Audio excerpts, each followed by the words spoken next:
There's another issue that I think is important for us to bring on into this conversation. The fact that it's International Women's Month and there's a lot of advocacy out there for women representation in corporate Nigeria, women representation in politics and governance, representation in various sectors of our society. And we are consistently clamoring for more women to be allowed in certain levels. Do you think this issue of sexual harassment it could be one of those things that would somewhat derail that advocacy? The reason I say that is, for example, in a company where somebody is accusing the MD of sexual harassment, and the MD somehow eventually get out of this, you know what, please don't hire any more women in this place. For these roles, I only want men. I don't want anybody to wahala. You know, so that company does the policy that this for this role, we're looking for a male because we are now blocking because we don't want women where we are constantly having issues. Because if I look at you somewhere, they say sexual harassment, I beg, don't hire women, I beg. So will this issue of sexual harassment that we're trying to get just some justice for, would it delay, derail, or even make light of this our advocacy for women, equal representation that we're clamoring for? I think this is the reason many women tolerate the harassment in the past. The risk of losing the job or losing the opportunity or by fighting might stop other women from getting this opportunity. That's why many women tolerated the harassment. So I don't think that it might have temporarily give setback. But long term, it is better for women to speak up and fight. I also feel like we should stop begging for a seat at the table and build your own table. My office has more women than men. My husband, every time he comes, he's like, your office has no gender balance. How many men do you have? And I said, well, I'm a woman.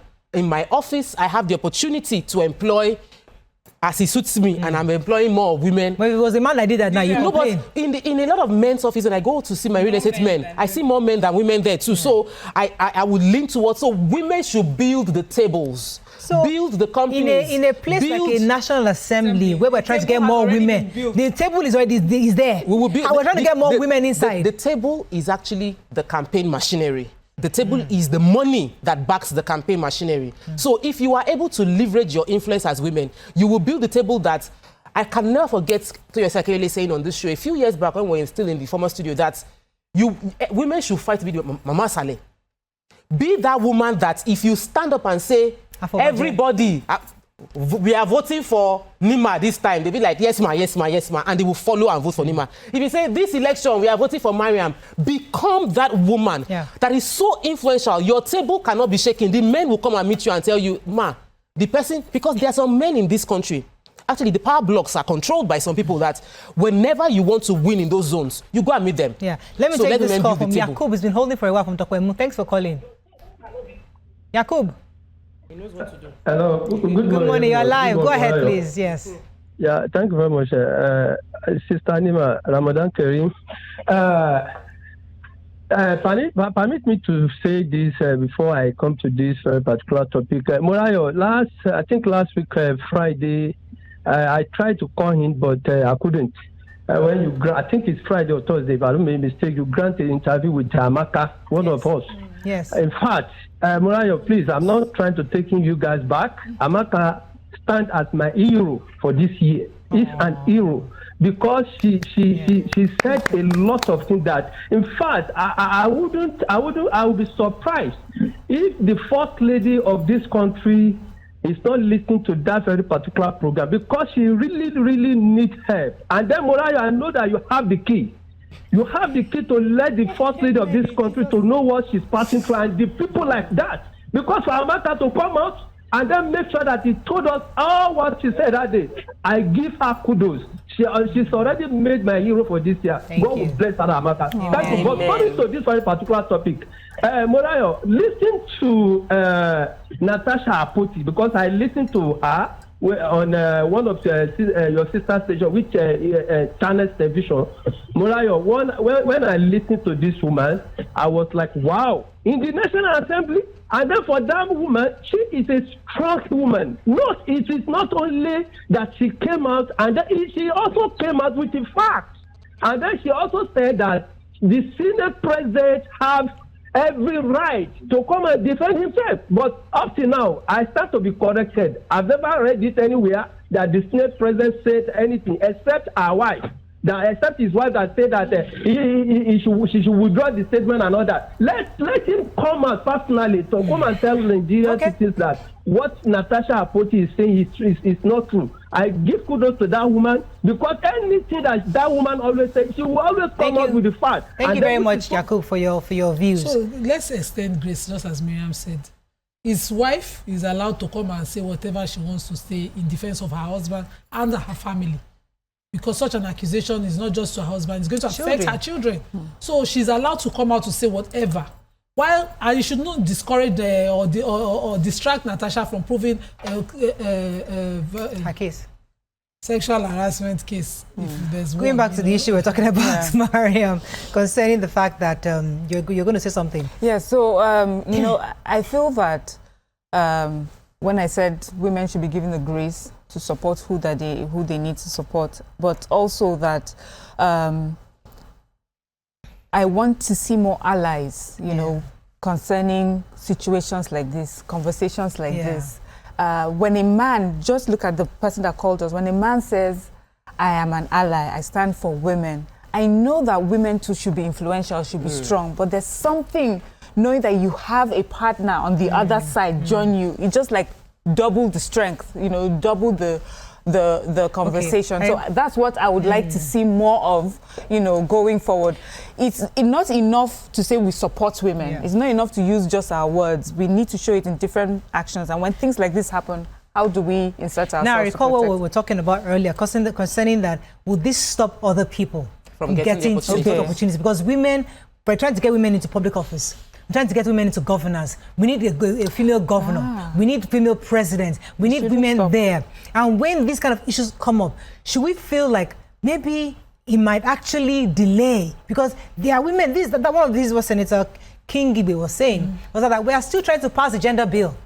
So these are things that, now, should we, regardless of what we're trying to advocate for, should we still face this matter? I mean, how do we balance it out? We might discourage, you know, women from coming out because of things, but I don't think it should.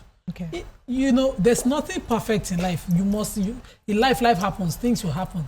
You must define your standard of what you must face.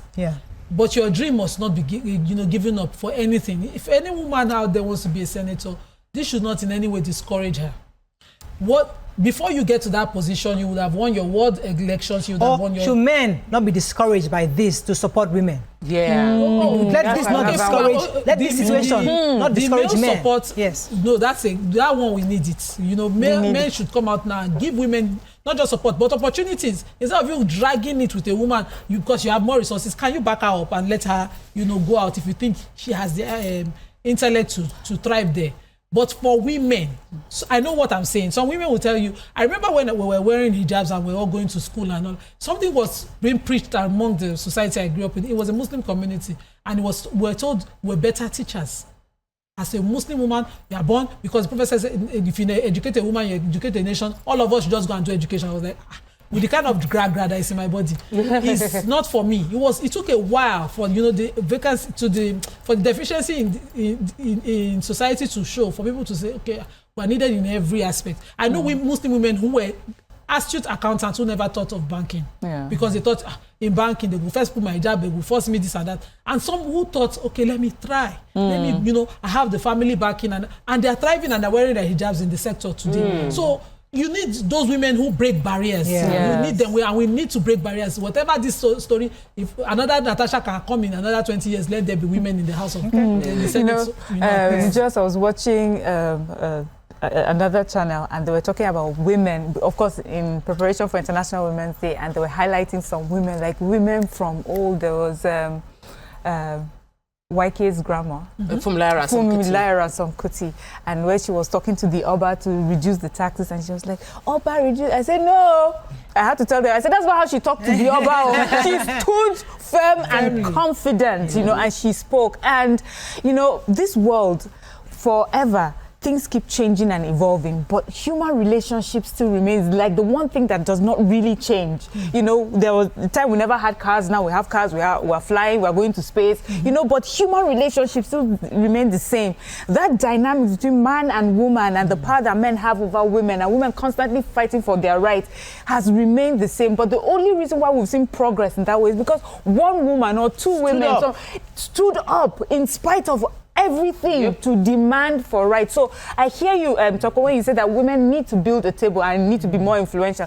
I get it. I understand the rhetoric, but I also understand that you cannot do it without allies. You cannot do it without the men. So these men that support us, that tell us in our homes, we support you, but do not come out and support us. This is the time to do so, so that we're able to build a table ourselves and, you know, are able to stand for women's rights and protect our children. So tomorrow, like, you know, today we're talking about various women. These women are wives to allies, they are daughters to allies, you know, so you want one day, so you want someday when your daughter is able to sit at a certain table, you know that you help build that table for her to be able to represent. Wrapping up soon. Talk about yeah. So of course we cannot overlook allies.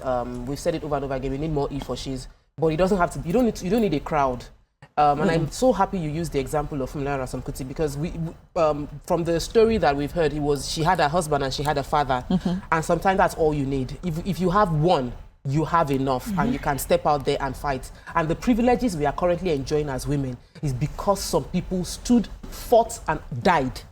So if you see someone standing, stand with the person. If you see someone fighting, fight beside the person so that your children and your daughters and granddaughters would have a better life as women, not have to struggle the same struggle that you are going through right now. I think that, yeah, fine. Nima, I wanted to use, okay, let me just quickly respond to someone who's saying that the evidence of bad character of the accuser is also in question. Even when somebody's character is in question and the person has accused someone, both of them will step aside when neutral parties come in to investigate the case, because we must, you know, keep the sanctity of such an establishment. You know, and also we must remember that even a prostitute can accuse somebody of sexual harassment because she's a Nigerian. She has a right. She'll, regardless of anybody's track record of this person, that person, just like me. Listen, somebody has made an allegation. It's important for the courts to see how we can do it, just like you said, independently. Amora, I think one thing is important because we had the caller who said it. There's a difference between sexual harassment and asking someone out.